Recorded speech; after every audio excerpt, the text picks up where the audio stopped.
¿Qué tal? ¿Cómo están, queridos hermanos? Nuevamente bienvenidos al programa de la Escuela Sabática. Estamos estudiando el libro de Génesis y hoy la historia es muy importante y estoy completamente seguro que usted ya la conoce muy bien. Sin embargo, vamos a ver algunos detalles, algunas lecciones para nuestra vida. Así que sean todos ustedes bienvenidos a la Escuela Sabática. Por favor, comparta la transmisión. Allí comente desde dónde usted se conecta, desde qué iglesia está tal vez con su familia. Queremos mandar algunos saludos también ahí a ustedes. Por favor, ustedes ahí comenten en el Facebook, comenten ahí en el YouTube. Así que vamos a empezar el estudio. Y antes también la bienvenida acá, Pastor Álvaro. También un saludo ahí para la gente que nos ve. Muy bien, gracias Pastor Fernando, una alegría de estar con ustedes en este momento para juntos estudiar la palabra de Dios. Bienvenidos a todos los que se conectan ya y por favor pasa la voz a que otros también puedan conectarse y puedan participar del estudio de la palabra en esta ocasión. Muy bien, Pastor, ahí también tenemos al Pastor Rubén Montero. Pastor, un saludito ahí para todos nuestros amigos que nos ven sábado a sábado también. Un cordial saludo, queridos hermanos, amigos. Qué alegría nuevamente estudiar con ustedes la palabra de Dios. Y la invitación de ahora es para que puedan compartir este link de la programación con sus amigos, contactos, vecinos, con todos los que puedan, para que muchos más sean beneficiados con el estudio de la palabra de Dios. Así es, así que vamos a empezar juntos este repaso, este estudio de la lección de Escuela Sabática. Sin antes, Pastor Álvaro, cantar el himno característico de la Escuela Sabática, Pastor. Así es, este es un himno que la verdad cada vez que lo escucho resuena profundo en mi corazón. Y vamos a cantar juntos, En tu nombre comenzamos.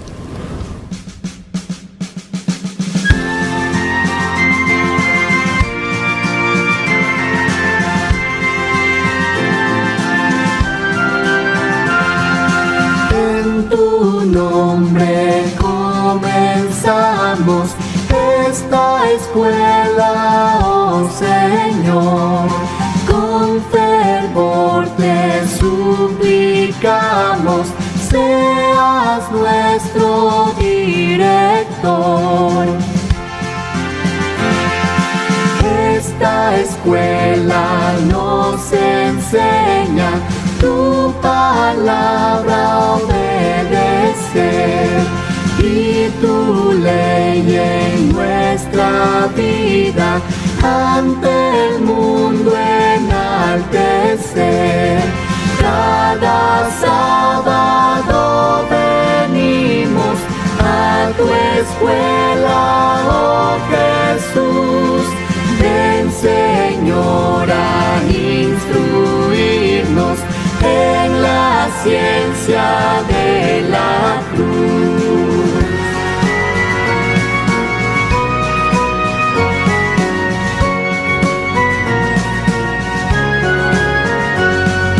Ven, Señor, a enseñarnos tus preceptos a cumplir. Ya reunidos esperamos tu presencia aquí sentir. Cada sábado venimos a tu escuela, oh Jesús. Ven, Señor, a instruirnos en la ciencia de la cruz. Cada sábado venimos a tu escuela, oh Jesús. Ven, Señor, a instruirnos en la ciencia de la cruz. Ven, Señor, a instruirnos en la ciencia de la cruz.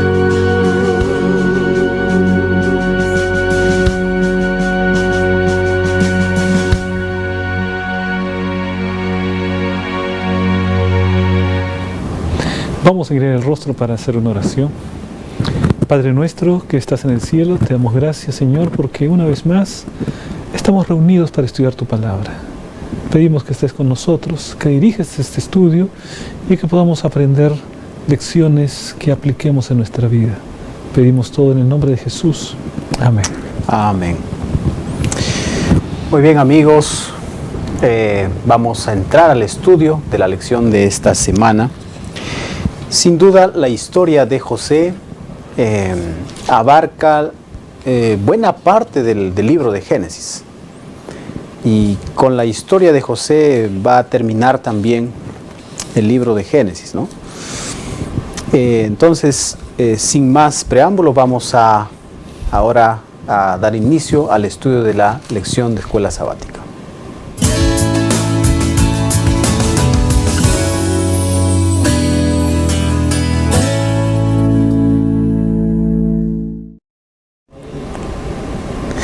El texto principal para esta semana se encuentra en Génesis 37:19, que dice: y dijeron el uno al otro, he aquí viene el soñador. Creo que dos lecciones importantes aprendemos de esta historia tan interesante. Una es que Dios siempre cumple sus promesas. Y la segunda es que Dios dirige los planes, aunque los seres humanos quieran hacer daño, pero el Señor siempre lo encamina para bien. Así que siguiendo el ciclo de aprendizaje, vamos ahora con el motiva.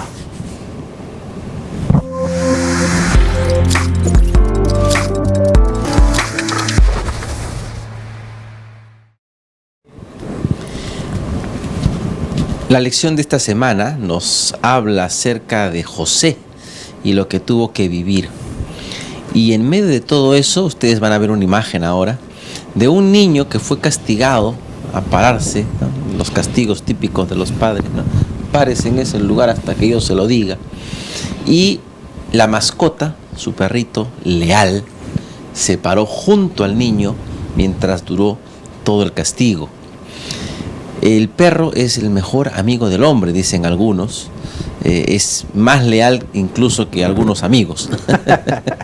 ¿Qué pasa con una mascota que es tan leal?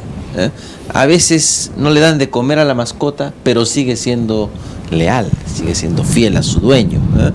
En esta ocasión encontramos en la historia de José una serie de situaciones desfavorables. Pero en medio de todo eso, vamos a aprender cómo José fue leal. ¿Hasta qué punto estamos dispuestos a ser leales o fieles a Dios? Sin duda, en este capítulo nuevamente, o en esta lección, vamos a ver la providencia de Dios guiando la vida de un siervo fiel, leal. Así que siguiendo el ciclo de aprendizaje, vamos ahora con el explorar.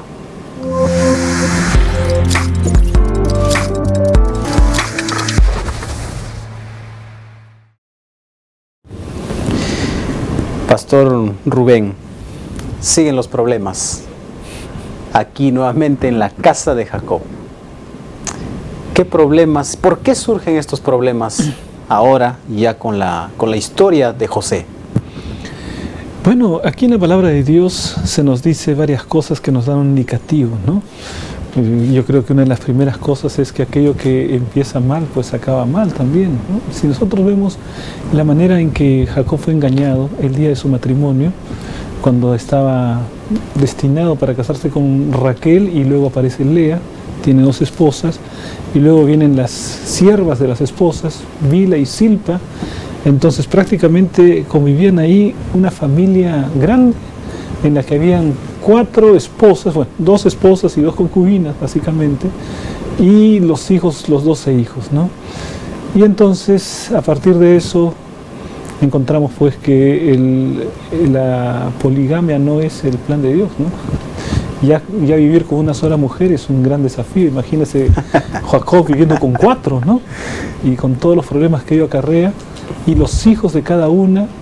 Y aquí encontramos también lo que dice aquí la palabra de Dios, ¿no? Nos dice allí: Israel amaba a José más que a todos sus hijos, porque lo había tenido en su vejez, y le hizo una túnica de diversos colores. Al ver sus hermanos que su padre lo amaba más que a todos ellos, lo aborrecían y no podían hablarle pacíficamente. No había manera que lo hablen en paz. Entonces el hogar, una cantidad de recriminaciones, de peleas, amarguras, renegando unos contra otros. Así que ese no era un hogar que podríamos llamar un hogar feliz, ¿no? Por el contrario. Entonces, cuando las condiciones que Dios ha previsto para la felicidad del ser humano no se cumplen, inevitablemente tenemos que pasar pues por situaciones difíciles, azarosas, que entristecen, que llevan carga emocional, que destruyen muchas veces la vida de una persona. Pastor Álvaro, usted tiene 2 hijos, ¿no? Bueno, hasta donde conozco. Sí, dos pequeños, sí. ¿Cómo ve esta historia? ¿Cómo le parece preferir a uno más que al otro? ¿Cómo sería, no? Yo creo que los padres no es que prefieran, bueno, hay padres que prefieren a un hijo que otro, ¿ok? Vemos en el caso de Jacob, por ejemplo, ¿ok? Yo creo que tenemos que aprender a resaltar el potencial de cada uno, y cada uno es diferente. Creo que hay que aprender a hacer eso como padres, ¿no? Pero si prefiero más a uno que al otro, y podría decir que hay cosas que me agradan de uno y cosas que me agradan de otro, porque son diferentes. Pero aquí el problema es serio porque José es el más querido y a José le dan una túnica diferente. La túnica de colores implicaba que él era el príncipe, o sea que en los planes era tú vas a ser el primogénito, no el primero que nació, pero a ti te voy a dar la preeminencia. Y es lo que ¿Será que Jacob era consciente de que en algún momento iba a llegar a ocupar la preeminencia? Porque al final él ocupa, ¿no? ¿O no? Bueno, hay sueños, ¿no? Los sueños podrían ser indicativos. Claro, pero al comienzo, antes de los sueños, él no entendía el asunto, porque él era favorito del padre porque la madre de José era la mujer que la amó, ¿no? Claro, o sea, él es el hijo del amor de su vida. Vamos a ponerlo así, en términos modernos, ¿eh? Él es el hijo del amor de su vida. Los otros son hijos, entre comillas, lo voy a decir, circunstanciales. Pero José, es el hijo de la mujer que la amaba. Por lo tanto, amaba a este hijo, y recordemos que ya murió la mamá. ¿Sí? O sea que lo único que le queda del amor de su vida es José. ¿Por qué no podría decir Benjamín, ¿no? Si era el más chiquito también? Porque era pequeño. Y por ser el primogénito en el tiempo de la antiguo, mujer que amaba era el primogénito. Era el primogénito, ¿no? En el tiempo antiguo el hecho del primer hijo tenía mucha importancia, ¿no? Él era el primer hijo de ella, ¿no? De Raquel. Interesante, ¿eh? Bueno, ahí está, bueno, aparte de eso dice que José cometía, no sé si cometía un error, pero él dice que le contaba a su papá lo que hacía. Yo no sé si sea un error. Mi hijo menor, lo voy a exponer hoy día, ¿no? Mi hijo menor, bueno, en casa hay ciertas reglas, ¿no? Decimos, no, esto no se hace, esto sí se hace, como en todos los hogares, creo yo, supongo. Y cuando el hermano mayor hace algo, el menor es el que dice, mamá, el tal hizo tal cosa. O estamos comiendo y dice, mamá, o él reprende a su hermano, no hagas esto, ¿no? Creo que hay niños que son así, ¿no? Hay jóvenes que son así que... Más bien hay pocos niños que no son así. Ok. Bueno, sí, el mayor nunca delata a su hermano. El menor tiene esa tendencia, ¿no? El menor delata al mayor. El mayor solo lo delata cuando se ve delatado y dice, y tú también hiciste, ¿no? Es la respuesta, ¿no? Pero yo no sé si estaba haciendo malo, pero lo veían mal, porque era un agravante, ¿no? Era ya encima que este es el que más lo quieren, al que le dan la mejor comida, al que le dan la mejor ropa, y encima este viene a contarle todo lo malo que hacemos. O sea, eso era un elemento más en un cargamontón para que el odio, que aparece varias veces la palabra odio, ¿no? Que lo odiaban más por esto, ¿no? Ahora, parece curioso que los hermanos no están preocupados por el mal que hacen, sino están preocupados porque su padre se entere del mal que hacen, ¿no? O sea, mientras esté a escondidas, mientras no sea conocimiento del padre, el mal no parece tan malo, ¿no? Y entonces creo que es una actitud típicamente del ser humano, el hecho de que mientras esté oculto no parece tan malo, solo parece malo cuando aparece a la vista de los demás. José también era cercano a su padre, ¿no? Por lo que la historia narra, él era también muy cercano a él, ¿no? Sin duda, la palabra de Dios nos dice que le contaba los sueños, ¿no? Y le contaba a los hermanos, y otra vez añadía, no sé si ingenuamente, de hecho era un niño, ¿no? José, así que Juancito, quizás en ese sentido podría ser inimputable, ¿no?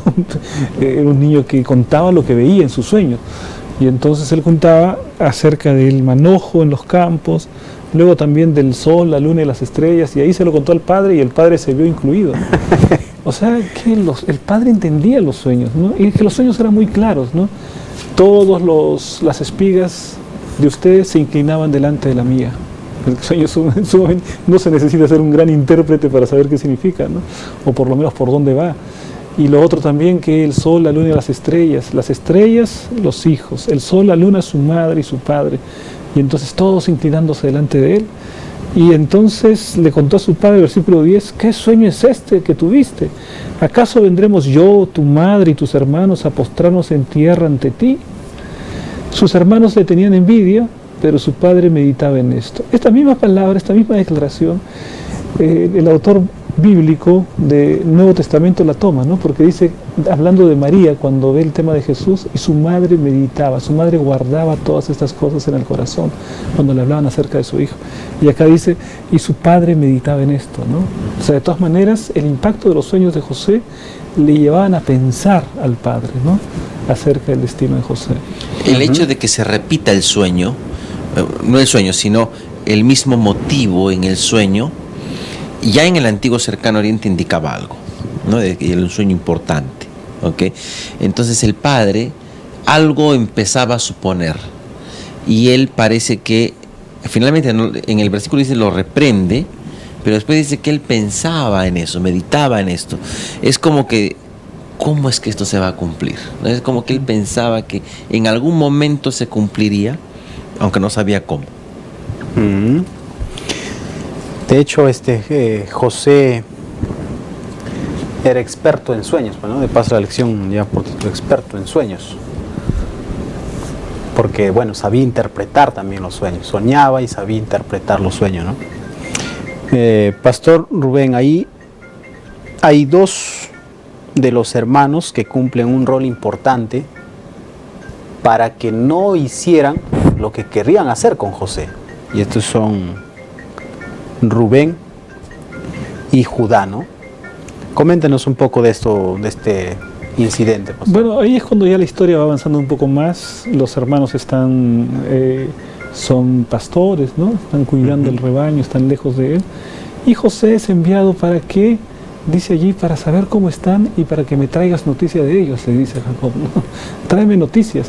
O sea que de informante, digamos, extraoficial, ahora ya pasaba a un informante oficial, porque el padre estaba pidiendo que traiga noticias, ¿no? Se encuentra con alguien en el camino, le indican dónde están los hermanos, y entonces él llega a la presencia de ellos. Ahora, él ni siquiera se apareció para poder estar directamente ya conversando, y ya los hermanos, cuando lo veían llegar, ya estaban elaborando planes contra él, ¿no? Porque dice la Biblia en el versículo 18, Génesis 37, 18, cuando ellos lo vieron de lejos, o sea, ni siquiera les había hablado ya, antes que llegara cerca de ellos, conspiraron contra él para matarlo. Estaba de lejos y ya empezaron a pensar. O sea, solo su presencia ya les incomodaba. Solo la presencia de José para ellos les hacía revivir sus envidias, sus amarguras, ¿no? Y empezar a conversar. Y dice, se dijeron el uno al otro, he aquí viene el soñador. Ahora pues venid, matémoslo y echémoslo en una cisterna y diremos, alguna mala bestia lo devoró. Veremos entonces qué será de sus sueños. O sea, los sueños llegaron a ser un ingrediente adicional para la enemistad, para el odio que los hermanos sentían contra José. Los sueños, ¿qué será el sueño? Ese que se cree va a ser superior a nosotros, cree que va a estar por encima de nosotros, que nosotros lo vamos a servir. Ahora va a ver, lo vamos a matar, va a ser qué será de sus sueños, ¿no? Sueños de grandeza. Y entonces cuando Rubén oyó esto, lo libró de sus manos y dijo, no lo matemos, no derraméis sangre, echadlo en esta cisterna que está en el desierto. Dice que así él quiso librarlo, ¿no?, de la mano de sus hermanos. Bueno, ahora la palabra de Dios nos muestra allí a Rubén como alguien que intercede, pero no con la suficiente fortaleza, ¿no? Rubén supuestamente era el hermano mayor, era el representante del papá allí, así que él bien podría haber puesto orden, ¿no? Miren, por más que nosotros tengamos esto en nuestro corazón, es nuestro hermano, es nuestra sangre, es hijo de nuestro padre. ¿Cómo vamos a atentar de esa manera? Esto no es, o sea, no había ningún sentido de temor del Señor, de mandamientos de Dios, nada. El odio estaba gobernando su vida y no había nada de racionalidad en los planes que ellos decían. Y la defensa de Rubén fue muy tibia, ¿no? Y entonces él pensó salvarlo después. Así, o sea, él pensó actuar de modo gradualista, ¿no? Poco a poco, ¿no? Pero a veces uno tiene que actuar de modo tajante. Y conocemos la historia, ¿no? Tremendos eran estos hermanos, ¿no? Ya en Siquem vimos ahí cómo se vengaron. Y ahora también ya están haciendo planes para eliminar a su hermano, ¿no? ¿Qué más? ¿Algún detalle más, Pastor Álvaro, comentar esta parte? Quizá esta primera parte de los sueños de Jacob de José, van a contrastar con la segunda etapa de sus sueños. En esta primera parte, los sueños provocan que le vaya mal. ¿Ok? Vamos a ver más adelante que los sueños van a provocar todo lo contrario. Interesante, ¿Okay? ¿no? Es muy interesante. Ahora, los hermanos de José desafían a los sueños que vienen de Dios. Podríamos ver que incluso ellos podrían estar desafiando a Dios mismo. Luego más adelante vamos a ver que lo que Dios planea para sus hijos, aunque parece que no está yendo por buen camino, Dios va a utilizarlo, ¿no? Me viene a la mente Romanos, ¿no?, que todas las cosas para el que cree son para bien, ¿no? Aunque no parezca, va a terminar siendo para bien. Bien, no sé si hay más para comentar, pero creo que también nos queda una lección para aprender, ¿no? En la Biblia pues están escritas cosas positivas, también cosas negativas. Ahora, se habla acerca de Judá, y creo que sería bueno mencionar acerca de Judá en ese contexto en el que querían matar a sus hermanos, ¿no? Entonces Judá quiere reflexionar, ¿no? Y dice así, versículo 26, entonces Judá dijo a sus hermanos, ¿qué vamos a ganar con matar a nuestro hermano y ocultar su muerte? Uno pensaría, caramba, Judá, al menos hay alguien que piensa bien en esa familia, ¿no? Pero después viene la decepción, porque dice, venid y vendámoslo a los ismaelitas. O sea, ahí ya, digamos, para matar a un hermano ya era un pecado demasiado grande, pero venderlo por esclavo sí pasaba, ¿no? Venderlo como esclavo y después engañar al padre. Es toda una trama de acontecimientos negativos del corazón de gente que no tenía ningún temor del Señor, el que lleva a que este niño, este adolescente, termine como esclavo, ¿no? Por causa del odio de sus hermanos, ¿no? Tal vez José no era culpable, ¿no? Del odio, del despertar del odio. Pastor Fernando, lo que podemos ver es que la irracionalidad, el odio, el hecho de ser llevado por las pasiones, hace que el ser humano realice acciones que en condiciones normales no haría, ¿no? ¿Hasta qué punto somos capaces de dañar a otro ser humano, a otro semejante, para tomar cierta ventaja personal, ¿no? O dejarnos llevar por el odio, por la envidia. Sí, entonces no dejándonos llevar por el Espíritu de Dios, ¿no? Es decir, ¿hasta qué punto el hombre puede levantarse contra el hombre cuando se trata de ser llevado por las pasiones? Claro, por ese lado, ¿no? Y por el otro lado también de Jacob, yo creo que él también propició de alguna manera que sus hermanos le tuvieran envidia, ¿no? Y pienso que hubiera podido tratar de alguna manera disimular o...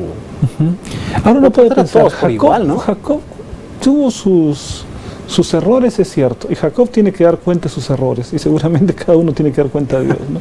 De los errores de Jacob, Jacob tiene que dar cuenta. Pero es injustificable lo de los hermanos. De sus, o sea, de la sus envidia y el propias odio no actitudes. justifica la... Claro, de sus propias actitudes, del hecho de haber vendido a su hermano, de la intención de matarlo incluso. De ellos tenían que dar cuenta, y la Biblia nos dice que amargamente tuvieron que dar cuenta acerca de eso, ¿no?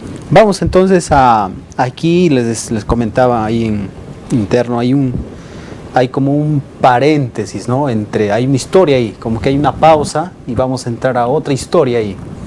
El autor bíblico ahí, en este caso Moisés, coloca ahí una historia interesante entre Judá y la relación con Tamar.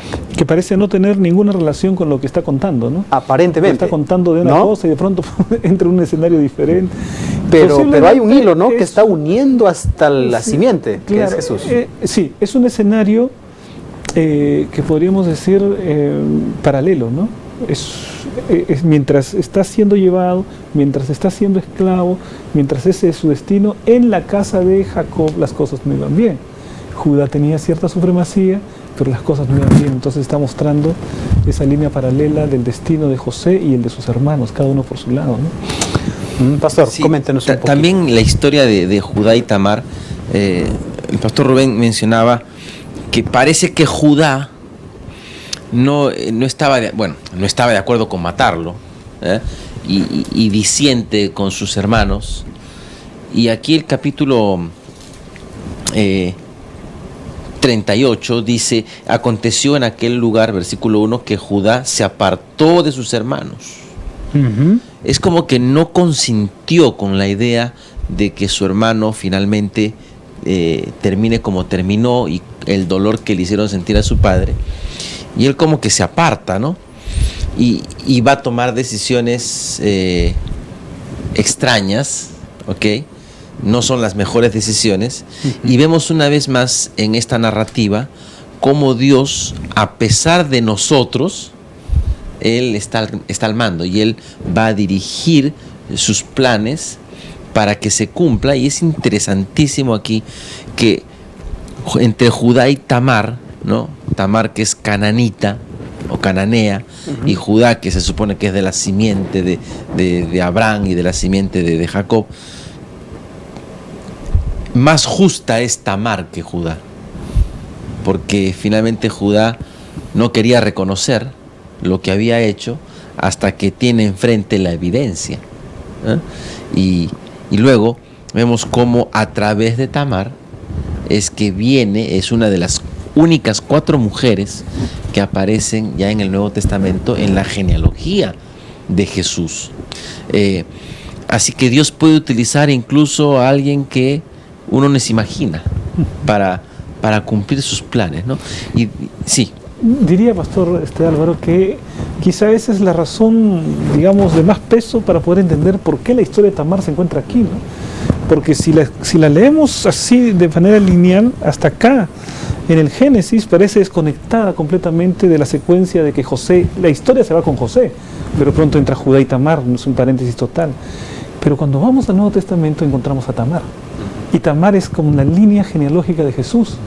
Entonces ahí uno entiende, se coloca Tamar porque Tamar, con todo lo que sucedió, aún con todo eso, fue una ascendiente de Jesús. Y de las 4 mujeres que son presentadas allí, todas se menciona su historia, ¿no? Tamar, Rahab, Ruth, Betsabé.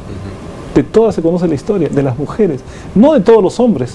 De todos los hombres que hay en la lista de Jesús, de la genealogía de Jesús, no se sabe de muchos la historia completa. Pero las 4 mujeres cuya historia tiene que ver con la vida de Cristo, está también registrada la historia en la Biblia. ¿Y las 4 eran, digamos, paganas? Bueno, en el caso de, vamos a ver, Ruth pagana, Betsabé, Betsabé era esposa de Uría el Eteo, así que de repente por allí, ¿no? Por ser esposa, pero no. En el caso de Betsabé no está claro. En el caso de Tamar, evidentemente, y de Rahab, sí. De Rahab 3. Claro, ahora, de alguna manera la historia de Judá y Tamar es una cápsula de cómo Dios también, a través de la historia de José, aquello que parece que no es tan bueno, termina bien en las manos de Dios. Y algo que Judá hace, algo que no debió haber hecho, ¿ok? Finalmente Dios lo va a tornar para sus propósitos, ¿no? De repente explicamos brevemente qué fue lo que pasó, porque para muchas personas puede resultar una incógnita este capítulo debido a la práctica que hay allí, ¿no? Se ve que, bueno, primero presenta a Judá con una mujer que no era el pueblo de Dios. Claro. Tiene hijos, ¿no? Y entonces aquí está el nombre de los hijos. Ella concibió, versículo 3, y dio a luz un hijo al que llamó el primer hijo. Concibió otra vez y dio a luz un hijo al que llamó Onán, segundo hijo. Volvió a concebir y dio a luz a un hijo que llamó Sela. O sea, son Onán y Sela. Onán y Sela. Los nombres aquí son muy importantes porque, evidentemente, cuando ellos crecen, ¿no? Tamar se casa con O sea, el esposo original de Tamar es Claro. Solamente que muere y no deja descendencia.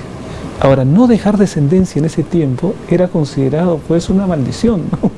Porque tenía que haber la línea genealógica, muy importante. Y tenía que él, alguien, ¿no? redimirlo. Claro, y tenía que preservar el nombre de esa... Y los hijos que se tenía que ser a nombre de Ahora, no, en el primer caso de con Tamar, no hay hijos, ¿no? Entonces, ahora, por derecho, y ese es un derecho, no sé, jurisprudencia, derecho tradicional, ¿no? No era un derecho positivo, como dicen los abogados, es decir, escrito en una ley, era una tradición, ¿no? ¿Qué es lo que tenían que hacer? Que la ley del levirato, ¿no? Que finalmente el hermano tenía que hacerse cargo de la mujer para generar descendencia a su hermano muerto. Pero se casa y muere también. O sea, Onán se casa y muere también. Dios lo mata. Dios lo mata, dice, ¿no? Y después, no quiere darle descendencia. Dios lo mata a ambos, ¿no? A su hermano. Porque dice que él también era malo. Bueno, los dos mueren, ¿no? Ahora, después el caso del tercero ya no quiere, pues no, Judá no quiere darle hijo y la esposa seguro tampoco, ¿no? Está matando a todos mis hijos, todavía no quiere saber nada, ¿no? Y le promete, cuando tenga edad, él va a ser tu marido, le dice, ¿no? Y la otra le espera y no cumple. Eso desencadena la historia. O sea, hay un sentido de injusticia. Tamar tiene un sentido de que algo no está bien, de que están siendo injustos con ella, ¿no? Entonces, ella quiere hacer justicia por su propia mano, con sus propios deseos. Y incluso está dispuesta a rebajar completamente su dignidad, pero para obtener justicia, para obtener lo que ella quiere, ¿no? Y finalmente eso es lo que sucede, ¿no? Y al final, un tramado allí, ¿no? Al final ella, digamos, pues, es valiente, ¿no? Para tomar esas acciones, siendo que en aquel tiempo las mujeres estaban, digamos, pues, relegadas, ¿no? A su oficio, pero todo ella... parece un plan, pero cuidadosamente realizado, ¿no? Se encuentra con Judá, le toma los objetos personales, sabe que lo que ella quiere es tener un hijo. Ese es el gran propósito, tener un hijo. No importa cómo, ¿no? Lo obtiene de Judá. Y entonces, cuando ella tiene el hijo, entonces ahora le presenta la prueba, ¿no? La prueba de Judá que él era el padre, ¿no? Emite un juicio, ¿no? Así es. Ahora, hay un elemento interesante. Cuando, por ejemplo, muere, Onán, que es el segundo hijo, cuando según la ley, la tradición, tenía que casarse con la esposa del que fue su hermano, se convierte en el redentor. Se usa la palabra Goel, ¿ok? Pero luego no quieren darle el siguiente, no le quieren dar el Goel, el redentor. Cosa curiosa, a través de Tamar viene el redentor, el Goel de la humanidad. Y a través de Judá. Y a través de Judá. Sí. O sea, qué tremendo, ¿no? Que ese incidente, si no se hubiese realizado, entonces la genealogía no hubiese terminado. Porque la genealogía es un eslabón, ¿no? O sea, pues, basta que un eslabón, la genealogía es una cadena, digo. Basta que un eslabón de la cadena no esté en su lugar para que toda la cadena se rompa, ¿no? Bueno, dejamos allí entonces la historia de Judá y Tamar. Vamos a continuar con la historia de José, pero ahora José está allá en Egipto, vendido, esclavo. ¿Cómo habrá sido en ese tiempo la esclavitud, pastor? Mira, el contexto la esclavitud era terrible, pero José la pasaba bien. O sea, José es un esclavo atípico, porque él es vendido como esclavo y llega a la casa de Potifar como esclavo, como un sirviente, y es tan bueno este muchacho, es tan leal con lo que hace, que Potifar le dice: mira, toma la llave de la casa, haz y deshaz, yo confío en ti plenamente. Este tipo se hacía querer rápidamente, ¿no? Se ganaba el... No solamente era buena gente, no, era un trabajador. O sea, el tipo hacía las cosas bien. La hermana Huay dice que era un tipo diligente, dice. Diligente, ¿ok? Y cuando viene la esposa de Potifar intentando algo más con este muchacho, el muchacho sigue siendo leal, ¿eh? Y a causa de eso lo mandan a la cárcel, encarcelado, y la sigue pasando bien, porque es tan bueno que el alcaide, así se le llama ahora, ¿no? El jefe de la cárcel, carcelero. El carcelero le dice: este es tan bueno que, mira, tú encárgate, hermano, tú aquí eres el señor, lo que tú digas se hace. O sea que la esclavitud es mala, la esclavitud ha traído daño, trae daño. Hay esclavitud, hoy en día hay esclavitud de diferentes tipos, no como la que se veía hace años, pero hay esclavitud, y la esclavitud siempre es un oprobio para la persona que es esclavo. Pero en el caso de José, José sabe ganarse el cariño del Señor, del amo, y lo hace en base a sacrificio y en base a diligencia y confianza en Dios. Pastor Rubén. Solo un detalle respecto de la esclavitud. Hay, de todas maneras, a pesar de lo terrible que es la esclavitud, resulta también un avance respecto de lo que había anteriormente. O sea, cuando los pueblos se enfrentaban, lo que hacían era exterminar por completo al pueblo vencido, ¿no? Pero el hecho de poder tomarlo como esclavo ya representaba un avance respecto de la destrucción total. Pero ese avance de la esclavitud ha producido cosas muy interesantes. Muchos esclavos eran personas muy educadas. Habían esclavos en la antigua Grecia, en la antigua Roma, que eran personas muy educadas, cultas. El propio Platón en algún momento terminó como esclavo en un momento de su vida, ¿no? Hasta que él lo reconoció y los recogió. Había otro famoso filósofo llamado Diógenes, por ejemplo, ¿no? Diógenes estaba ahí siendo vendido como esclavo, y entonces le dijo: oiga, ¿usted qué sabe hacer? Y entonces le dice: bueno, yo sé mandar. Eso es lo que puedo hacer, yo sé mandar, dice, ¿no? Sé tener personas a mi cargo. Y entonces habían esclavos muy ilustres que eran queridos por las familias. Entonces José, sin duda, por cualidades personales, por la educación que habría recibido su familia, por el temor del Señor, tenía virtudes personales que fueron rápidamente visualizadas por las personas, ¿no?, que estaban a su alrededor. Y entonces es eso, sus virtudes personales, sus cualidades, su temor del Señor, el que lo va encumbrando por encima de los demás esclavos. A mí me gusta esta expresión del versículo 3 del 39 que dice: vio su amo que Jehová estaba con él y que Jehová así le hacía prosperar en todas sus empresas. Entonces, o sea, la clave era: Jehová estaba con él. Miraban a él y reconocían a Dios, y por intermedio de él conocían a Dios. Seguramente no sé si hablaba con ellos, o sea, le hablaba de Dios, pero sus actos, sus hechos demostraban que Dios estaba con él. Sin duda, la vida piadosa, religiosa de él tendría que haber sido extraordinaria, ¿no? Es decir, comunión con Dios, la oración, disciplinas espirituales que seguramente él practicaba. Pero eso no es lo que llama la atención del amo, sino que esa vida espiritual personal se traducía en cualidades excepcionales para el trato con las personas, ¿no? Porque uno puede decir, no, la religión como algo personal, no, únicamente eso, sino esa vida espiritual vibrante tiene que traducirse en cualidades para con el trato con las personas, en el trabajo, la diligencia, el carácter, todo eso. Entonces es el fruto de su relación con Dios lo que ve la gente, y por eso que es valorizado en este caso José. Eso significa, y me hace yo pensar en algo que siempre da vueltas a mi cabeza, es que los hijos de Dios debieran ser lo que dice la Biblia, cabeza y no cola. Si uno vive con los principios viviendo las enseñanzas bíblicas, debiera ser modelo para otros.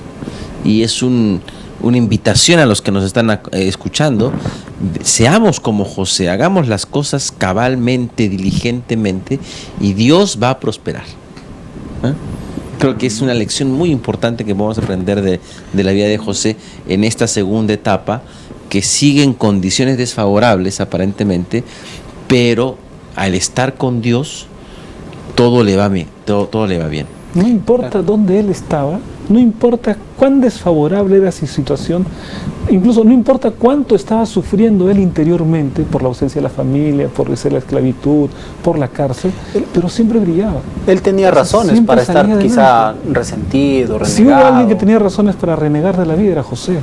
Pero Qué bárbaro. él brillaba en todo lugar donde estaba.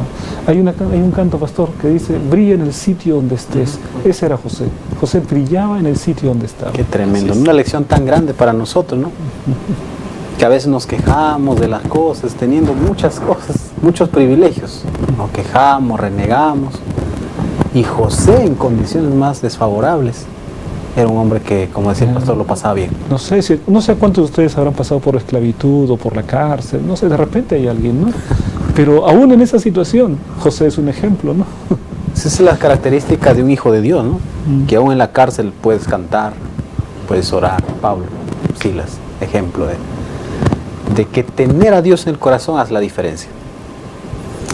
Y bueno, llegamos a la parte final ya de la lección, ahí a los sueños de Faraón. Cuéntanos, pastor, el incidente ahí en la cárcel, pues le costó la cárcel, la fidelidad también. Claro, ser fiel, ser leal, lo mandó a la cárcel, y allí providencialmente se encuentra con el copero y con el panadero del rey, y tienen sueños, y José les dice: cuéntame el sueño, díganme ustedes sus sueños. Y José interpreta el sueño del copero y del panadero, y a los 3 días sucede como José había dicho. Y les dijo a los dos: cuando estén allá con el rey, acuérdense de mí, ¿no? Acuérdense de mí. Pero se olvidaron. Fue cuando el rey... Se olvidó bueno, copero, eso es ¿no? el copero, ¿no? Porque el otro se olvidó de todo, en realidad. Murió. Cuando el faraón tiene sueños, el copero recuerda y dice: hay un hombre que puede. Y él dice: mire, ¿sabes que hay un hombre? Tráiganlo. Y llega José y le cuenta los 2 sueños. Y ahora esos sueños, que en un principio, porque ponte en los zapatos de José, cada vez que contaba un sueño lo odiaban más, ¿no? Y ahora dice que tú sabes sueños. Ahora cuéntanos. No vaya a ser que me odies por tus sueños. Pero él es leal y le dice: bueno, ok, no soy yo, es Dios. Y lo deja bien claro José. Es Dios quien interpreta los sueños. Dime, y le interpreta, ¿no? Y entonces vemos que ahora los sueños son, digamos que su salto a la plenitud, digamos, ¿no? Porque ahora lo nombran como el primer ministro, ¿no? Es el segundo después del rey, porque se encontró sabiduría. Dice el versículo, permítanme leer el versículo, capítulo 41 de Génesis, versículos 39. Aquí está. El 38. Y dijo el faraón a sus siervos: ¿acaso hallaremos a otro hombre como este en quien está el Espíritu de Dios? Y dijo el faraón a José: después de haberte dado a conocer Dios todo esto, no hay entendido ni sabio como tú. Tú estarás sobre mi casa, y por tu palabra se gobernará todo mi pueblo. Solamente en el trono seré yo mayor que Qué tú. tremendo, ¿no? Entonces, la fidelidad, la lealtad de un hombre que aprendió de Dios allí estando en Mesopotamia, y cuando llega a Canaán no la pasa tan bien. Es allí, Ellen White dice que en el camino de Canaán a Egipto, mientras pasaba por los lugares donde estaba su padre a lo lejos, él decide en su corazón serle fiel, no importa lo que tenga que venir. Y finalmente vemos lo que pasó con José, ¿no? Su fidelidad compró. Esta historia, sin duda, no sé ustedes, pero toca nuestros corazones, ¿no? Porque cómo es que tanto sufrimiento, tantas cosas, y ahí en esas circunstancias él decide ser fiel a Dios, y como resultado de su fidelidad, él estaba en el pozo, hundido ahí en la cárcel, aparentemente, y ¡pum!, de la noche a la mañana, al siguiente día, durmiendo en el palacio. El pastor Álvaro habló acerca del versículo de Romanos 8:28, donde dice: sabemos pues que todas las cosas cooperan juntamente para el bien de los que aman a Dios, ¿no? Entonces no es una promesa para todos, es para el bien de los que aman a Dios, es una promesa restringida. Y creo que ese principio lo tenía José en su propia vida muy en claro, ¿no? Porque él pasó por eventos que cada vez eran más, parece que su vida era una espiral descendente, es decir, de ser el hijo predilecto de su padre al pozo, del pozo a ser esclavo, de ser esclavo a estar en la cárcel.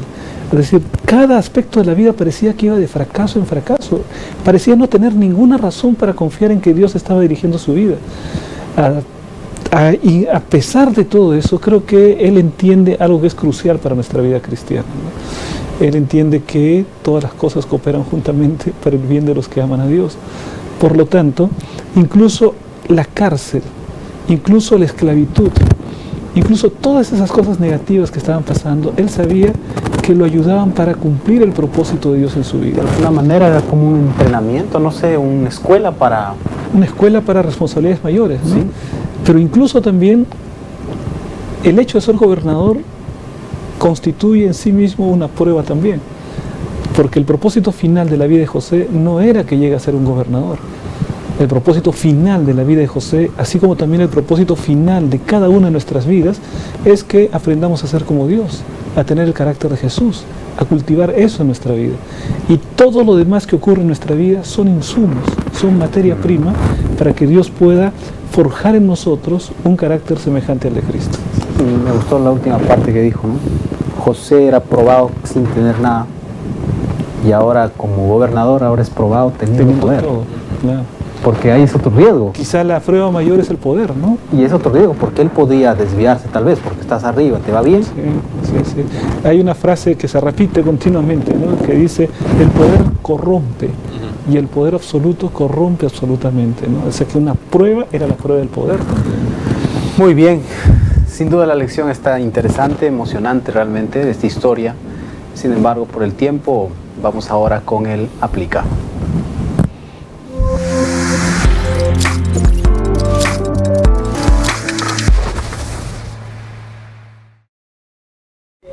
Pastor Rubén, tal vez alguna aplicación, y hemos ido dando varias aplicaciones. Hay muchas, la verdad, ¿no? Pero creo que la parte más importante de la vida de José es que podemos aplicar para nuestra vida. No debemos juzgar nuestra vida únicamente por el evento que estamos viviendo. Es decir, el caso de José, él podría haber dicho: bueno, estoy preso y entonces mi vida es una desgracia. Quizá es bueno que podamos dar un paso para atrás y ver el panorama completo, ¿no? Donde nosotros vamos a la palabra de Dios y hay un triunfo total. La historia de nuestra vida termina con un triunfo total si caminamos en la presencia de Cristo. Entonces, los eventos pueden ser positivos, negativos, pueden ser tristes, alegres, pueden ser diversas cosas que pasan en la vida. Pero siempre da un paso para atrás, contempla la historia completa y sabes que hay victoria en el nombre de Cristo, ¿no? Amén. Pastor Álvaro, para cerrar. Podría decir que una lección importante es que ser fiel a Dios a veces nos mete en problemas, pero son problemas para afinar nuestra fe, para ser más leales a Dios. Y cuando estés viviendo una situación difícil, quizá alguno de ustedes está pasando una situación compleja, sigue siendo fiel a Dios y el Señor va a darte la salida en el momento oportuno. Amén. Vamos ahora entonces con el CREA.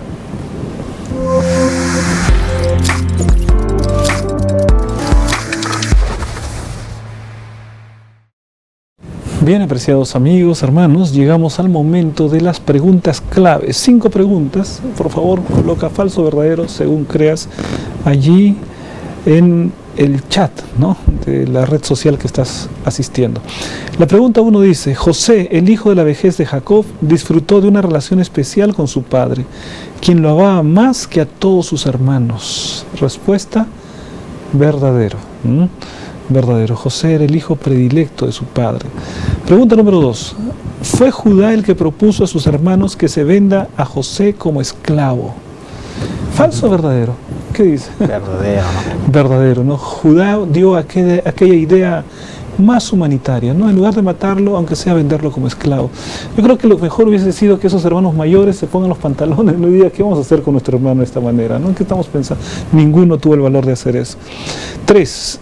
En la genealogía de Jesús se registra el nombre de 4 mujeres, aparte de María su madre: Tamar, Rahab, Ruth y la esposa de Urías. ¿Falso o verdadero? Respuesta: verdadero. Son 4 mujeres notables, ¿no? Pregunta 4. Aunque no tan notables por la fama que podrían haber tenido, pero aún así la gracia del Señor hizo que fuesen antecesoras de nuestro Señor Jesús. 4. Dios actuó a través de la vida de José, por eso nunca pasó por situaciones adversas. Falso. José solo pasó por situaciones adversas, ¿no? Eso parece presentarnos la Biblia. La respuesta es falso. 5. José pasa de gobernar la casa de Potifar a gobernar la prisión y luego a gobernar todo Egipto. ¿Falso o verdadero? Respuesta: verdadero, ¿no? Llegó a ser el gobernador de Egipto. Entonces, mis hermanos, espero que todos hayan sacado una buena calificación y que para la próxima semana estudiemos todos la lección de la escuela sabática. Muy bien, queridos amigos, de esta manera llegamos al final de la lección. Permítanos hacer una oración y con ello terminamos el repaso de la lección de esta semana. Pastor, por favor. Vamos a orar. Querido Padre que estás en el cielo, te damos gracias por tus bendiciones. Gracias por las pruebas que tenemos día a día. Permítenos, Señor, vivirlas con fe y saber que todas las cosas para los que te aman son para bien. Bendice a tu pueblo, bendice a quienes te aman, Señor. Quédate con nosotros también, en el nombre de Jesús. Amén. Amén.